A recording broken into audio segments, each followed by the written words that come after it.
Told you I was right about the Canon R5 MK2, didn't I?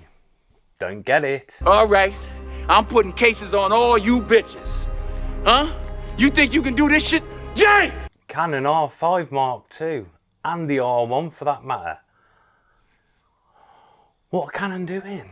It seems like they've been playing catch up for a bit of time now, and the R5 Mark 1, great camera, real big jump up from the 5D Mark 4, but as of now, it just seems that although in my earlier video I'm not that fussed because it does everything I need it to, it just seems that now they've released both at the same time in the press release and people have been testing them, and to be honest, it's fallen a bit flat, and I'm not surprised, to be honest. I think as usual the hype doesn't really maintain what people are expecting. I don't know what people were expecting, because I think we are at like sort of the pinnacle really of imagery to a greater extent, and even video really, if you're thinking that it's the consumer models, and although they are like at the top end, in actual fact most people won't use all the facilities, and even sort of semi-pro or set like sort of above amateur really don't have the use for all the sort of facilities that they offer, and most are quite sort of vague if at all. So going through some of the stats here, what it's got, like 30 frames a second, like electronic full readout, things like that. The majority of people, if you think back into the days when we just had manual focus or even just arbitrary AF, we could cope then.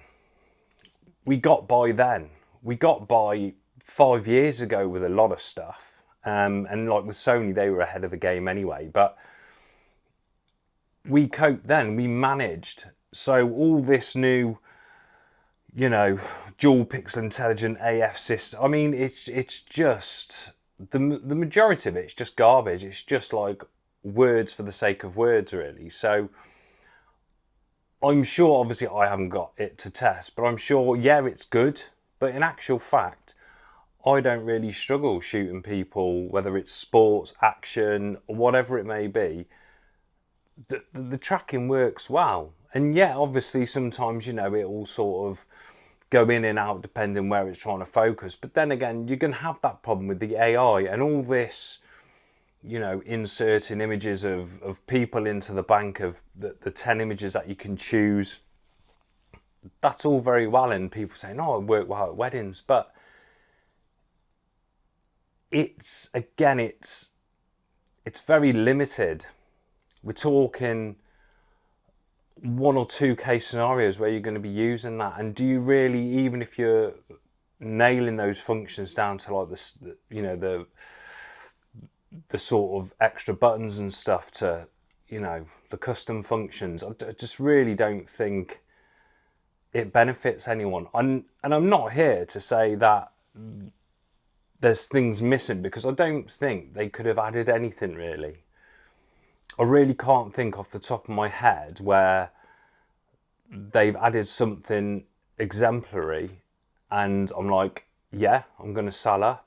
And it's the same with the R1 as well. The R1, if you look at it's not even just the stats. If you just look at what you're getting, the cost of it, and then you compare it to, say, the R3, the eye autofocus, just forget that. It's just a load of rubbish.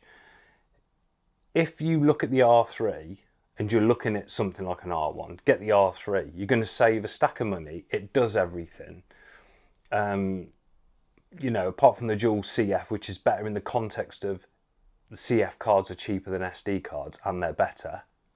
Great, that's a great upgrade. But aside from that, you're not gaining anything. Extra buffer space to do 1,000 shots. I want to know who's doing 1,000 shots, and people who are sat there saying, well, I'm a bird photographer, and just to get that one. But in reality, people don't. We coped before all of this, And it's not even coping. We succeeded. We still did our job. So the R1, if you're looking at sports reportage, which is what it's sort of aimed at, and then like a hybrid with the video, it's not even overkill. It's unnecessary things. This AI neural, and it's just pointless. And again, I don't know what they should have done instead. I really don't, because I think that we've got everything. I think just the R3 should have been the R1 earlier, and then it would have hit better, I feel. The R5 Mark II, we don't need any more megapixels, really.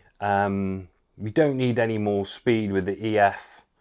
The ES electronic shutter. We don't need 30 frames a second. We don't need massive high buffer rates. We don't need like necessarily 8K, all the fancy bits and bobs. 4K, 240 frames a second, like worst case scenario, but again, very, very niche. I think if they would have just improved on some bits, not pushed it out as in it's going to be the jack of all trades and it's going to be this, it's going to be that, because in actual fact, the R5 already does that. A lot of other cameras already do that. Look at the Nikon Z6 Mark III. It sort of, to a certain extent, makes things like the R1 look a bit redundant with the video functions and everything else. So I was right, and I won't be told any different in actual fact. I think Canon, I'm sure they're fine. There'll be all the diehards out there going, you're wrong, and blah, blah, blah. And they'll go and buy it. They'll go and drop, $6.5 grand on that R1. They'll go and drop 4.5 grand on the R2. The R5 Mark II. Crack on, fill your boots. But I think you're not going to gain anything. You really aren't. And in actual fact, the R5 Mark I is now currently sat. Now this just goes to show the difference. I think it's £700 or £800 cheaper, which in reality, when you look at the price drop from when, say, the 5D Mark II was out and the Mark III came out, there was a massive slash in prices because they were sort of a bit like chalk and cheese, like, in specs and stuff. Is where if you look at the price difference in those two, you're going to save money, but I'd expect the R5 Mark I to drop quite a bit because the Mark II, the way they were banging on about it, it was going to be fantastic, although I wasn't interested. And in actual fact now, you can see with the price difference, there is hardly any, and you're not actually gaining that much. So, yeah, it's not a letdown, it's what I expected. There's plenty of videos checking out the AF and all this and that, and I really do, if you're really looking at that and you're saying, yeah, then you are a Canon fanboy. And I've got an R5 and I work with Fuji as well. I've got a GFX, and no, I waited for the R5 to come out because I wanted to move back to Canon, but I was waiting for a good mirrorless to come out, and I've done that. But to be honest, give me a Nikon, give me a Sony, could do all the same work, and a lot of the technology is already out. If the R5 Mark II came out when the R5 Mark I came out, it would have been sort of groundbreaking in some respects, and the same with the R1. It's too little, too late for them to save that side of it. So I'm sure they'll do well, but they missed a trick, waited too long. And as usual, time moves on really quick. My neighbour's just come home. All right.